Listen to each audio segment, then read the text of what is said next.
বয়লারের scaling সম্বন্ধে বিস্তারিত বলুন।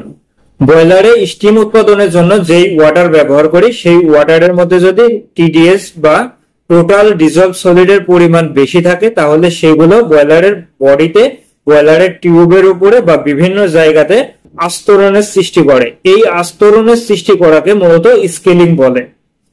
স্কেলিং এর বিভিন্ন ধরনের কারণ রয়েছে, যেমন বয়লারের যে পানিটা ব্যবহার করি সেই পানি যদি সঠিকভাবে ট্রিটমেন্ট না করা হয় তাহলে বয়লারের আস্তরণ বা স্কেলিং এর সৃষ্টি হতে পারে।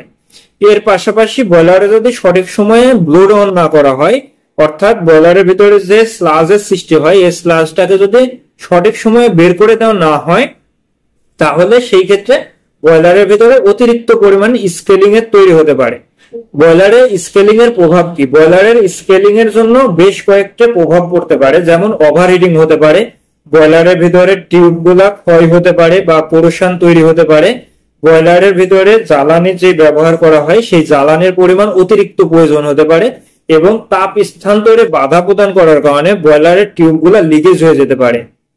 বয়লারের স্কেলিং প্রতিরোধ করার জন্য কয়েকটি পদ্ধতি ব্যবহার করা যেতে পারে, যেমন সর্বপ্রথমে বয়লারের যে পানিটা ব্যবহার করি সেটি সঠিকভাবে ট্রিটমেন্ট করে ব্যবহার করতে হবে। এর পাশাপাশি বয়লারে সঠিক সময় ব্লো ডাউন করতে হবে, স্কেল রিমুভার ব্যবহার করা যেতে পারে এবং ওয়াটার সফটনার ব্যবহার করা যেতে পারে।